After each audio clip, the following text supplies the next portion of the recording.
کہ کسی قسم کی وہ سفارتی کوشش نہیں ہو رہی. پس پردہ جو ہے اپیلز کیے جا رہے ہیں. میرا خیال ہے کہ جو ایران ہے اس نے بھی سائپرس کے ذریعے اسرائیل کو کوئی پیغامات دیے ہیں, خفیہ پیغامات دیے ہیں, تو اس حد تک سفارتکاری ہو رہی ہے. لیکن جو آپ نے شروع میں کہا تھا جب آپ انٹروڈکشن کروا رہی تھی تو آپ نے یہ کہا تھا کہ ایران نے اپنے طور پر یہ بیان جاری کیا ہے کہ وہ سمجھتے ہیں کہ اس میں امریکہ, برطانیہ اور فرانس اور ایک میں شاید ان 3 ممالک کا انہوں نے خاص طور سے ذکر کیا ہے کہ یہ اسرائیل کی پشت پناہی کر رہے ہیں. تو اس وجہ سے اس میں یہ خطرہ پیدا ہو گیا کہ جنگ پہلے ہی وسیع تر ہو گئی ہے. اب یہ نہ ہو کہ کچھ اس طریقے سے اسرائیل ایران کو بھڑکائے کہ ایران رد عمل کے طور پر امریکی فوجی ٹھکانے جو ہیں خلیجی ریاستوں میں یا اسٹریٹ آف ہرموز میں یا اس کے ارد گرد جو بھی یہاں پانی ہیں اس میں حملہ نہ کر بیٹھے. تو اس طریقے سے جو امریکہ ہے براہ راست اس جنگ میں شریک ہو جائے گا. یہی جو مقصد لگ رہا ہے اسرائیل کا. تو اس وجہ میں نے منظرنامہ آپ کے سامنے اس لیے پیش کیا کہ اس میں بہت سی الجھنیں ہیں کسی ایک صاف ستھرے سفارتی حل کی. بالکل ٹھیک ہے, لیکن سر دوسری طرف ہم یہ دیکھ رہے ہیں کہ امریکہ فی الحال تو اس سے علیحدہ کر رہا ہے کہ جی ہم اس جنگ میں شامل نہیں ہیں انلیس اینڈ انٹل ہمارے کسی ایسٹس پر ایران حملہ کرتا ہے. لیکن ایران بڑا کیٹیگوریکلی کہہ رہا ہے کہ اسرائیل جو ہے وہ اسرائیل امریکہ کے بغیر یہ حرکت نہیں کر سکتا.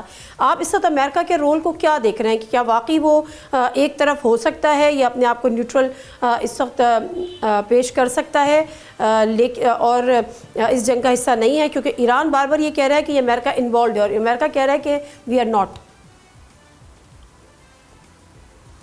دیکھیے ایسے شواہد ملتے ہیں کہ امریکہ نہ صرف اسرائیل کی پشت پناہی کر رہا ہے بلکہ عملاً اس کی مدد بھی کر رہا ہے. اس قسم کے شواہد سامنے آئے ہیں کہ جو اسرائیلی میسائل وہاں جا رہے ہیں ان کو گرانے میں امریکہ ان کی مدد کر رہا ہے اور انہوں نے بحری بیڑے بھی اس طرف منتقل کر دیے ہیں اور ایئر کرافٹ کیریئرز بھی ہیں. تو اس وجہ سے یہ وہ بھی اس میں واضح طور پر کہا گیا ہے کہ وہ اسرائیل کی حفاظت کے لیے ہوں گے, کیونکہ جو یہ امریکہ میرا خیال ہے اور اسرائیل بالخصوص اسرائیل یہ توقع نہیں کر رہا تھا کہ جو ایران کا جوابی حملہ ہوگا وہ اتنا بھرپور ہوگا, کیونکہ اس کی وجہ سے بھی جو ہے یہ خلاف توقع ہے, کیونکہ وہ سمجھتے کہ انہوں نے ان کا جو فضائی دفاعی نظام ہے وہ ناکارہ کر دیا ہے ایران کا, اور اس کے بعد جو ہے ان میں وہ صلاحیت نہیں رہی کہ اتنے دور مار میسائل وہاں بھیج سکیں, بیلسٹک میسائلز. تو اس وجہ سے کچھ نہیں کہا جا سکتا اس وقت. مطلب ہے ہوش مندی کا تقاضا یہ ہے کہ جنگ بند کی جائے, کیونکہ اس وقت مارکیٹس برے طریقے سے متاثر ہو رہی ہیں. دونوں ممالک نے یعنی ایران نے اور اسرائیل نے ایک دوسرے کے تیل اور گیس کے ٹھکانوں کے اوپر حملے کیے ہیں, جس سے ایک قسم کا آہستہ آہستہ ایک بھونچال پیدا ہو رہا ہے عالمی منڈیوں میں. اور نہ صرف تیل کی قیمتوں پر جا رہی ہے بلکہ جو نیسڈیک ہے, ڈاؤ جونز ہے یا امریکن اسٹاک ایکسچینج ہے, اس کے جو باقی S&P ہیں ان کے شیئرز گر رہے ہیں. تو کہنے کا مطلب یہ ہے کہ اس جنگ کا خطرہ صرف جو ہے وہ ان 2 ممالک کو نہیں ہے یا صرف خطے مشرق وسطیٰ کو نہیں ہے, اور ساتھ جو ہے اس کی زد میں پاکستان بھی آئے گا, بلکہ ساری دنیا کو ہو رہا ہے. اچھا سر, تو یہ اب ایران نے ایک طرف تو ظاہر ہے وہ جارحیت کا جواب دے رہا ہے, لیکن دوسری طرف اس نے 2 جو ہے وہ وارننگز دی ہیں. ایک تو اس نے کہا ہے کہ میں اپنے آپ کو NPT سے علیحدہ کر لوں گا, دوسرا انہوں نے بات کی ہے اسٹریٹ آف ہارمز کو بند کرنے کی, جس سے تقریباً 20 سے 25% جو ہے وہ سپلائی جاتی ہے, چاہے وہ گیس ہو چاہے وہ پیٹرولیم ہو. تو یہ اس کا امپیکٹ پھر کیا ہوگا اگر آنے والے دنوں میں ایران کو اس طرف جانا پڑ گیا؟ اس کے نتائج بڑے خطرناک ہوں گے, اور اس کا مطلب یہ ہے کہ اگر وہ NPT سے نکلتا ہے تو واضح ہدف یہ ہوگا کہ وہ ایٹمی دھماکہ کر دے. اور قیاس آرائی ہو رہی تھی اسرائیل کی طرف سے, اور پھر جو ہے جو انٹرنیشنل اٹامک انرجی ایجنسی اس نے بھی چند روز قبل ایک قرارداد پاس کی تھی. تو اگر وہ ایٹمی دھماکہ کر دیتا ہے تو یہ نیوکلیئر نان پرولیفریشن ٹریٹی کو ایک اور دھچکا ہوگا. اب تک جو روس اور چین نے بیانات دیے ہیں سلامتی کونسل میں, انہوں نے کہا کہ اب تک ایران جو ہے انہوں نے ایک قسم کی شہادت دی ہے کہ اس کے وہ نیوکلیئر ہتھیار یا جوہری ہتھیار حاصل کرنے کی کوشش نہیں کر رہا تھا. آپ یہ درست کہہ رہی ہیں کہ جنگ کا دائرہ اگر وسیع ہو گیا اور اسٹریٹ آف ہرموز میں چلا گیا اور سارے خلیجی ریاستوں کو ساری خلیجی ریاستوں کو اس نے لپیٹ میں لے لیا تو اس کے بہت خطرناک نتائج ہوں گے. اسی لیے جو کراؤن پرنس ہیں سعودی عرب کے, انہوں نے بہت سے رابطے کیے ہیں. ایک تو خیر ان کے امریکی صدر سے بات چیت ہوئی, لیکن اس کے علاوہ انہوں نے برطانیہ کے وزیر اعظم کیئر سٹارمر اور جو ترکی کے صدر اردوان سے بھی گفتگو ہوئی ہے. تو اس وقت جو ہے سفارتکاری متحرک ہے.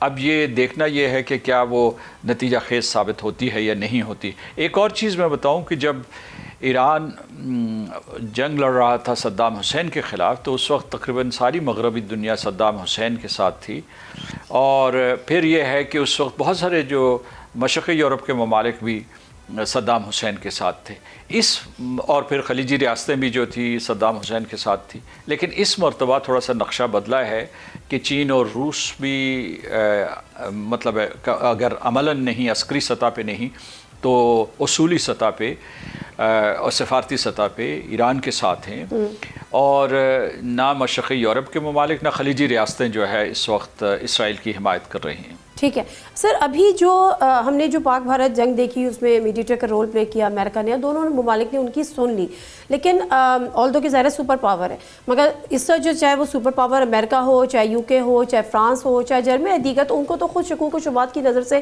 ایران دیکھ رہا ہے, ان پہ ٹرسٹ کرنے کو تیار نہیں ہے. What about the position of Saudi Arabia, کیونکہ سعودی عربیہ کے تعلقات اس وقت ایران کے ساتھ بھی اچھے ہیں, ایران کے ساتھ انفیکٹ وہ انہوں نے یکجہتی بھی کی ہے, ظاہر یکجہتی کھڑا ہوا بھی ہے, سپورٹ بھی کر رہا ہے. دوسری طرف امریکہ سے بھی اچھے ہیں تو, اور اسرائیل کے بھی ڈیلیگیشنز وغیرہ وہاں پہ جاتے رہے. امریکہ سے اچھا ہونے کا مطلب یہ کہ وہاں پہ شاید ان کی بات اسرائیل میں بھی سن لی جائے. کیا ایسا کوئی بریک تھرو ٹائپ کا رول سعودی عرب پلے کر سکتا ہے, اور سعودی عرب پہ ایران کو ٹرسٹ ہوگا کہ یہ کوئی رول پلے کر لے؟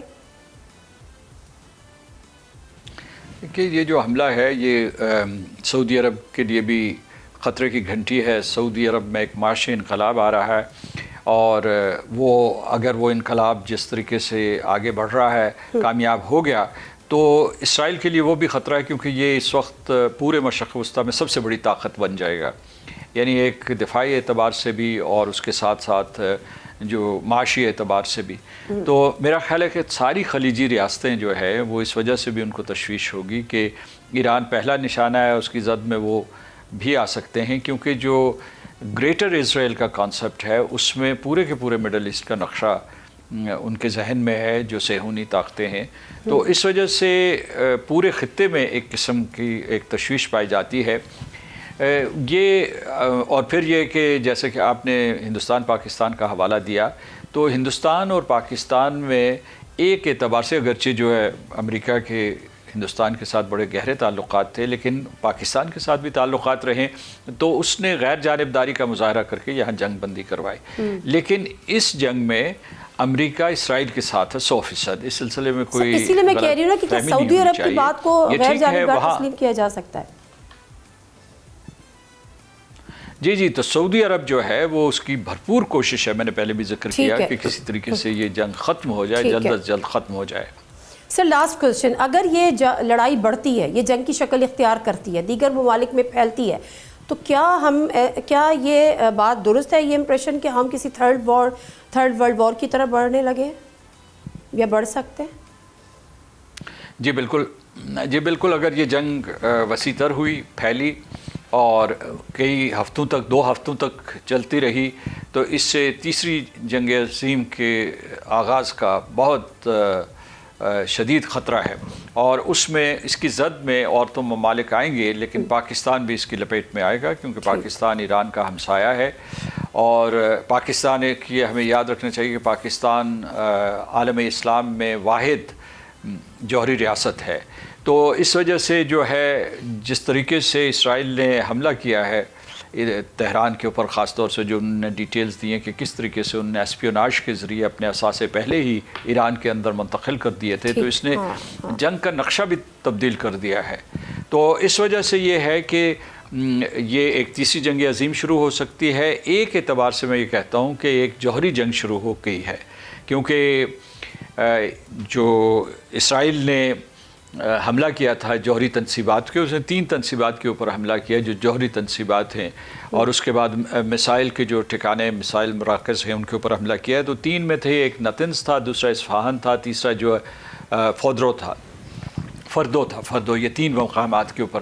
اور ادھر جو انہوں نے جوابی حملے کیے ہیں اس کے مطابق جو صحرائے نقاب ہے اس میں بھی جو ڈمونا جو اسرائیل کا نیوکلیئر پاور پلانٹ ہے اس میں بھی حملے کے شواہد جو ہے کم از کم ایرانی ذرائع نے ظاہر کیے ہیں. تو ایک طریقے سے یہ بہت خطرناک جنگ کا آغاز ہو چکا ہے، اور اگر یہ تھوڑا سا بھی آگے بڑھی تو یہ عالمی جنگ میں تبدیل ہو جائے گی. بہت شکریہ سردار مسعود خان صاحب آپ کے ٹائم گفتگو کرنے کا. بڑی الارمنگ سچویشن ہے، اور ان کا کہنا یہ ہے کہ اگر یہ معاملات آگے گئے تو یہ تیسری عالمی جنگ کے طور پر سامنے آ سکتی ہے صورتحال.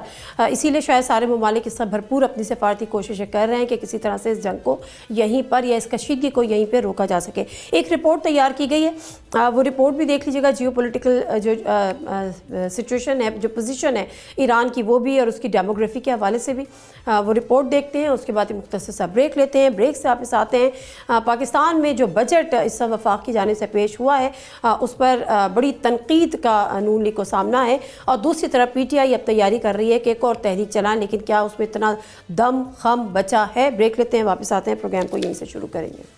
پچھلے تقریباً 500 سال سے ایران اپنے موجودہ بارڈرز کے ساتھ دنیا کے نقشے پر قائم ہے. دنیا کی تقریباً تمام سپر پاورز کے ساتھ ایران کا ٹکراؤ ہوا، چاہے وہ رومن ہوں، عرب ہوں، منگول ہوں، ترک ہوں، رشین ہوں یا پھر برطانیہ. ایران کا بارڈر 7 ممالک کے ساتھ ملتا ہے. مشرق میں پاکستان، افغانستان اور ترکمانستان، اور مغرب میں عراق، ترکی، آرمینیا اور آذربائیجان کے ساتھ ملتا ہے. جبکہ ایران کو 3 سمندروں تک کی بھی رسائی ہے. شمال میں بحیرہ کیسپیئن اور جنوب میں پرشین گلف اور گلف آف عمان ہے. ایران کی ڈیموگرافی کو دیکھیں تو ایران کی آبادی 9 کروڑ ہے. ایران کے جنوب میں ہی سب سے خطرناک پوائنٹ اسٹریٹ آف ہارمز ہے، جہاں سے پوری دنیا کی 20 سے 25% آئل اور گیس کی سپلائی گزرتی ہے. اگر ایران اس جگہ کو بند کر دے، ایشیا اور یورپ کی 15% انرجی سپلائی بند ہو جائے. ایران کے جغرافیے کو دیکھیں تو جنوبی اور مغربی جانب زیگروس پہاڑی سلسلہ ہے جو ایران کو زبردست نیچرل تحفظ فراہم کرتا ہے. ان پہاڑوں کا ایران کو اتنا فائدہ ہے کہ 1980 میں عراق نے ایران پر حملہ کیا تو 8 سال کے مسلسل حملوں کے باوجود یہ جنگ بغیر کسی نتیجے کے ختم ہوئی. آج کی تاریخ میں دنیا کے آئل کے 10% جبکہ گیس کے 15% نیچرل گیس کے ذخائر ایران کے پاس ہیں. ایران کو 2500 کلومیٹر طویل کوسٹل لائن تحفظ فراہم کرتی ہے. یہ 2 سمندروں کو درمیان موجود ہے. بندر عباس ایران کی سب سے بڑی بندرگاہ ہے. اسی مشکل ترین جغرافی کو دیکھتے ہوئے یہ کہا جا سکتا ہے کہ ایران پر قبضہ کرنا نہایت مشکل ہے.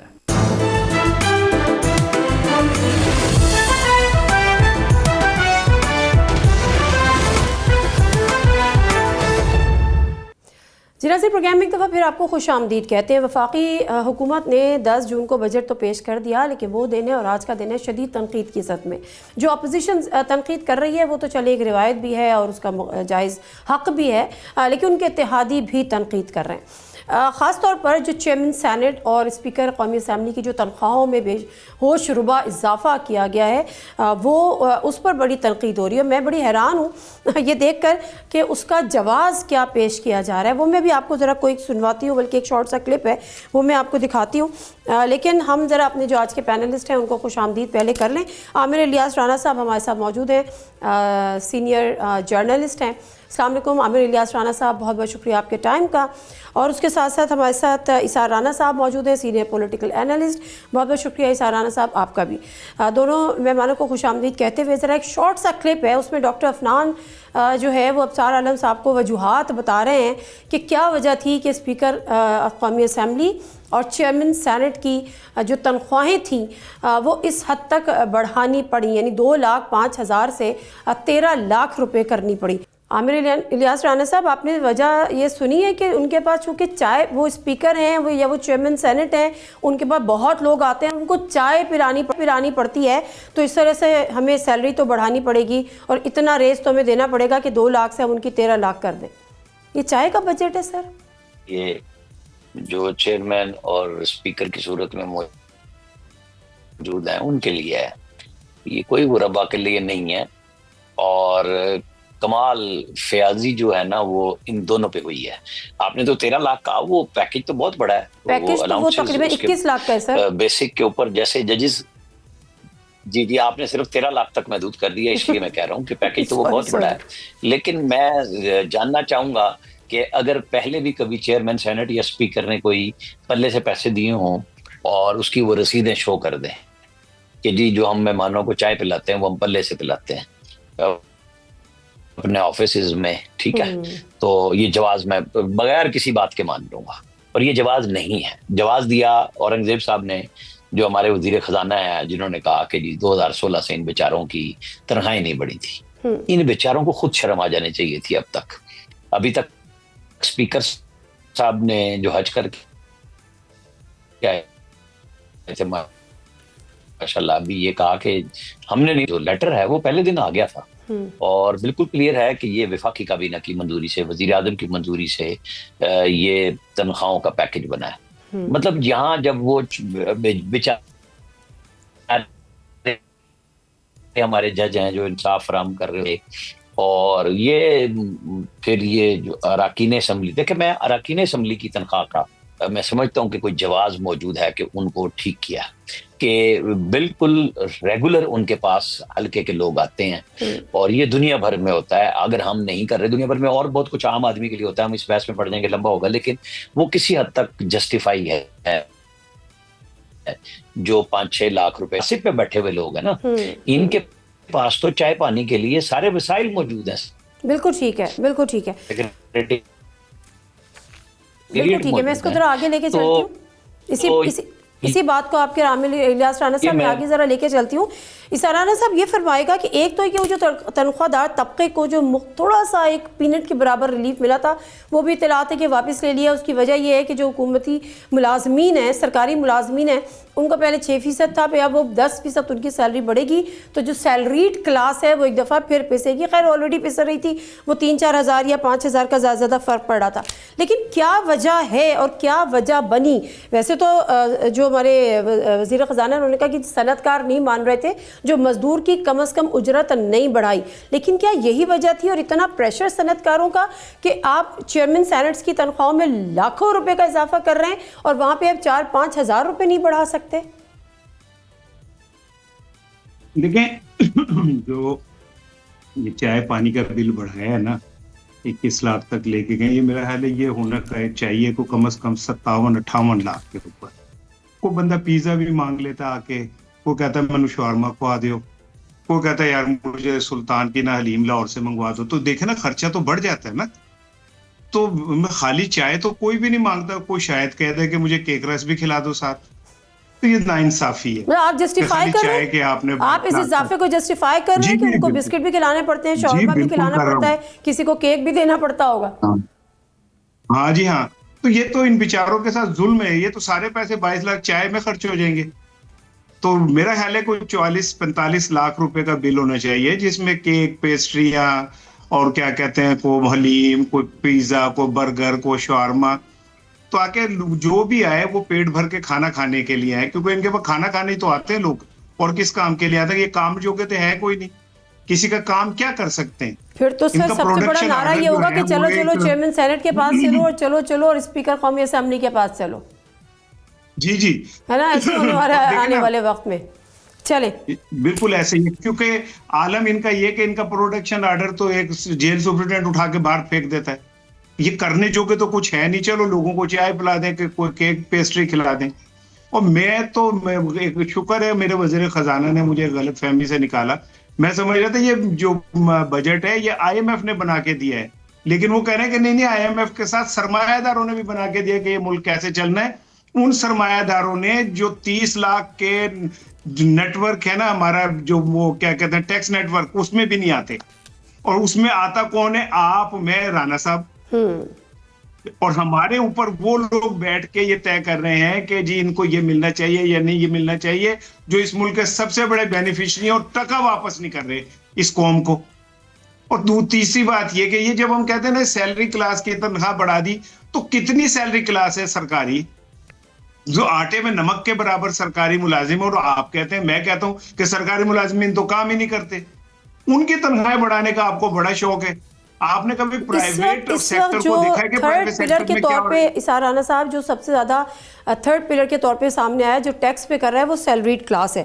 تنخواہ دار طبقہ یعنی 368 ارب یہ جو ہمارا سال گزرا ہے فسکل ہے اس میں جمع ہوئے جو کہ 2022 اور 2023 میں 103 ارب 74 کروڑ تھے، یعنی 39% جو ٹیکس پے کیا ہے وہ میں نے، آپ نے اور عامر الیاس رانا صاحب کی تنخواہوں سے گیا ہے۔ تھوڑا سا میں اور آگے بڑھتی ہوں، جو ہمارے ایف بی آر کے چیئرمین ہیں وہ یہ کہتے ہیں کہ جو 95% آبادی ہے ملک کی وہ تو ٹیکس پے کر ہی نہیں سکتی، وہ اس قابل ہی نہیں ہے۔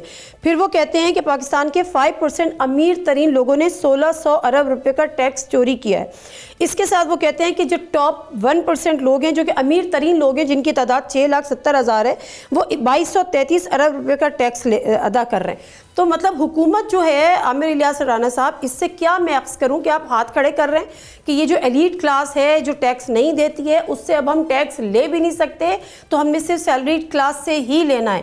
یہ جو ٹیکس نیٹ ورک کو بڑھانے کی ہم ہمیشہ سے بات کرتے ہیں، یہ کب پورا ہوگا؟ لیکن تنخواہ دار طبقے سے تو ٹیکس نچوڑا جا رہا ہے، مزید بھی نچوڑا جائے گا۔ اصل ایشو وہی ہے کہ جو انڈسٹریلسٹ کی گیم ہے اور جو چھوٹا تاجر جو 1 روپیہ ٹیکس دینے کے لیے تیار نہیں ہے، جب ان سے باتیں سنیں گے نا چھوٹے تاجروں سے، تو آپ کو وہ باتیں گنوائیں گے جو میں اور آپ سب ٹیکس پے کرتے ہیں اور اس کے باوجود تنخواہ سے بھی کٹتا ہے، کیونکہ جو بھی چیز آپ خرید رہے ہیں سب پہ ٹیکس ہے۔ تو اصل ایشو وہی ہوتا ہے کہ جو حکومت ہوتی ہے وہ تاجروں سے ٹیکس لینے کی بات کرتی ہے اور اپوزیشن کہتی ہے نہیں ہم ان کے ساتھ کھڑے ہیں۔ یہ سارے ان سب کے ساتھ کھڑے ہیں، چاہے حکومت ہو یا اپوزیشن ہو۔ کون سی پی ٹی آئی کی گورنمنٹ تھی جس نے تاجروں سے ٹیکس لے لیا؟ کون سی پی ایم ایل این کی گورنمنٹ تھی یا ہے، یا جو پیپلز پارٹی کی حکومتیں تھیں یا وہ حصے دار ہیں، وہ کب ٹیکس لیتے ہیں؟ کسی سے نہیں لیتے۔ ابھی آپ دیکھ لیں گے سارے کے سارے تاجران ہر سیاسی جماعت میں موجود ہیں اور سب سیاسی جماعتیں ان کے ساتھ کھڑی ہو جاتی ہیں۔ تقریریں ہمیں اور آپ کو سنائیں گے، کیونکہ اصل ایشو یہی ہے اس پاکستان کا کہ آپ چھوٹے تاجر کو معاف کراتے ہیں، ان کی چوری کو معاف کراتے ہیں کہ وہ ٹیکس، بھائی فکس ٹیکس بھی لگا دینا تو کام چل جائے گا کہ آپ نیٹ میں تو آئے نا، نیٹ میں نہیں آتے۔ نیٹ میں وہی آتا ہے، میں بار بار دعویٰ کرتا ہوتا ہوں کہ آپ مجھے میری تنخواہ دے دیں پوری، ٹھیک ہے، اور میرے سے ٹیکس لے کے دکھا دیں۔ اگر ان سے ایک تاجر نہیں قابو آتا تو پھر ہمارے سے لے کے دکھا دیں، پہلے ہی کٹ جاتا ہے۔ ہمارے سے جو جبری کٹ رہا ہے نا، یہ ذرا دے دیں نا ہمیں بھی سہولت کہ ہم آج خود ٹیکس بھر دیں، بالکل صحیح بات ہے۔ پھر دیکھ لیں، پھر ہم بھی بتا دیں گے کہ ہمارے ٹیکس جو ہیں وہ ہر چیز میں ہم پے کر رہے ہیں پہلے سے، ہمیں کیا مل رہا ہے۔ اچھا میں تھوڑا سا پولیٹیکل بات کرنے جا رہی ہوں جو ابھی، میں ایک سیکنڈ مجھے چھوٹا سا بس، ایک رانا صاحب نے ایک بات کی کہ ان کو اس لیے تنخواہ نہ دیں ان کو کہ ان کے پروڈکشن آرڈر کوئی نہیں مانتا۔ بھائی پروڈکشن آرڈر ایک پولیٹیکل کام ہے نا، تو جو نام آپ نہیں لیتے ان کا نام لیں جو آپ کے آرڈر نہیں منوانے دیتے۔ بات سمپل سی ہے، کس کو کہہ رہے ہیں آپ؟ یہ اسپیکر جس نے آرڈر کر دیا، چیئرمین سینٹ جس نے آرڈر کر دیا، جنہوں نے نہیں ماننا ان سے عمران خان بات کرنا چاہتے ہیں، انہی کی محبت میں گرفتار ہیں، انہی کے اوپر الزامات لگاتے ہیں، انہیں امیر جعفر کہتے ہیں، ان کے اوپر یہ ساری باتیں کرتے ہیں اور بیٹھنا بھی ان کی گود میں ہے۔ یہ ہے پروڈکشن آرڈر کا جواب۔ اب آپ پولیٹیکل بے شک دوسرا سر رانا صاحب would you like to respond؟ نہیں، میں عامر صاحب کے میں تو کسی بات پہ وہ نہیں کرنا چاہ رہا، لیکن صرف اتنا ہے کہ عمران کس سے ملنا چاہتا ہے یا کس سے کرنا چاہتا ہے وہ علیحدہ بات ہے، لیکن جن لوگوں کے پروڈکشن اٹھا کے ان کے منہ پہ مار دیے جاتے ہیں وہ اس پہ کیا ایکشن کرتے ہیں، اس پہ کیا اپنی اتھارٹی دکھاتے ہیں؟ یہ چھوڑ دیں بحث کے جی عمران خان کس سے مذاکرات کرنا چاہتا ہے یا کس سے نہیں کرنا چاہتا، یا کون باہر سے لوگوں کو بلا کے کہتا ہے کہ جی عمران خان سے آپ یہ باتیں کریں، میں اس طرف نہیں جانا چاہ رہا، لیکن جن کے پروڈکشن آرڈر ان کے منہ پہ مارے جاتے ہیں انہوں اس پہ کیا ایکشن لیتے ہیں؟ وہ کہاں دکھاتے ہیں اپنی اتھارٹی، کہاں ریٹ دکھاتے ہیں اپنی؟ اچھا عامر الیاس رانا صاحب دیکھیں، اگر عمران خان جن کا نام ہم نہیں لے رہے ان سے بات کرنا چاہتے ہیں یا ان کے عشق میں محبت میں گرفتار ہیں تو یہ بھی غلط ہے کہ وہ ان سے بات کرنا چاہتے ہیں، لیکن دوسری طرف پھر یہ بھی تو غلط ہے کہ اگر پولیٹیکل گورنمنٹ یا چیئرمین سینٹ یا اسپیکر اگر پروڈکشن آرڈر جاری کر رہے ہیں تو وہ اس کو ردی کی ٹوکری میں پھینک دیا جاتا ہے، تو دونوں باتیں غلط ہیں نا۔ میں نے کوئی تصحیح کی؟ وہ تو چائے پلانے کی تنخواہ ہے۔ میں نے تو رانا صاحب سے یہ گزارش کی کہ حضور ان کی چائے کے اوپر آپ بحث کر رہے ہیں، پروڈکشن آرڈر کے لیے نہیں تنخواہ دی گئی، اگر تنخواہ اس کام کے لیے دی گئی ہو تو پھر ضرور کر۔ بالکل ٹھیک ہے۔ اسار رانا صاحب، اب پی ٹی آئی نے جو ہے وہ ایک اور جو ہے وہ تحریک کا اعلان کیا ہے باقاعدہ طور پہ۔ علی امین گنڈا پور صاحب نے شاید کہ ہم 22 جون سے اب کوئی نئی تحریک کریں گے، اور ان کے جو جس قسم کے کنٹروورشل اسٹیٹمنٹس آ رہے ہیں، معذرت کے ساتھ خیر معذرت کیا آ رہے ہیں ان کے، علی امین گنڈا پور صاحب کہہ رہے ہیں مسئلہ لے کر آئیں گے، جس نے ایک چلائی اس کو ہم 10 کریں گے، تو یہ P T I P T I کو فیور کر رہے ہیں یا پی ٹی آئی کے پیٹھ میں چھرا گھونپ رہے ہیں اس قسم کی باتیں کر کے علی امین گنڈا پور صاحب؟ اسار رانا صاحب ایکچولی ایک تو علی امین گنڈا پور جو ہے نا وہ آہستہ آہستہ بھی بری طرح ایکسپوز ہو چکے ہیں.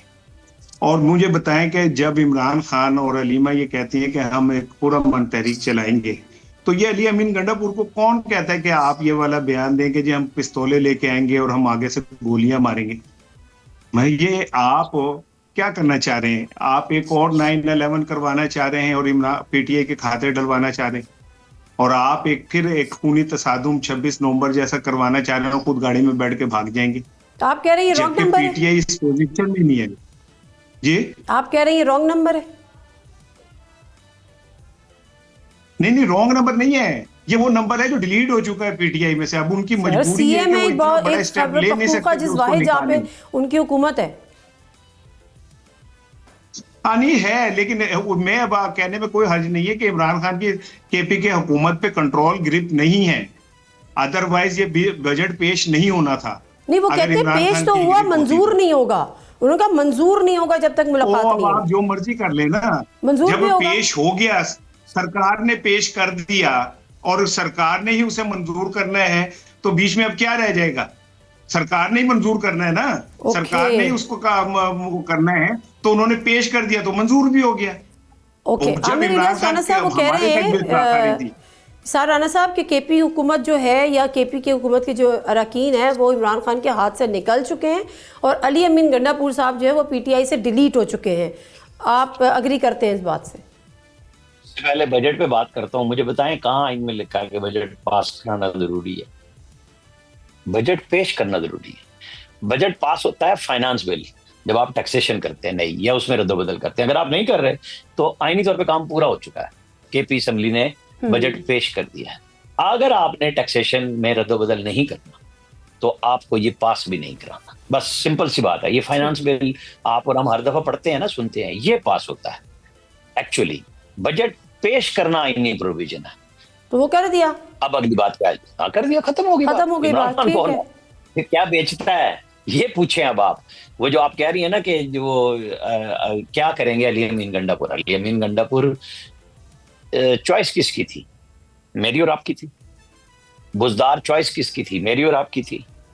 جو ان سے پہلے وزیر اعلیٰ تھے وہ چوائس کس کی تھی؟ میری اور آپ کی تھی. وہ کہتے ہیں میں پی ٹی آئی کے دونوں وزراء اعلیٰ کا ذمہ دار نہیں ہوں, نہ ان کے کاموں کا ذمہ دار ہوں, مجھ سے میرا پوچھیں. یہ پی ٹی آئی کا وزیر اعلیٰ پہلے دن سے کہتا آ رہا ہے. تو وہ پوچھے عمران خان سے کہ محمود خان کو کیوں چنا اس نے, مراد سعید کے کہنے پہ, سوات سے.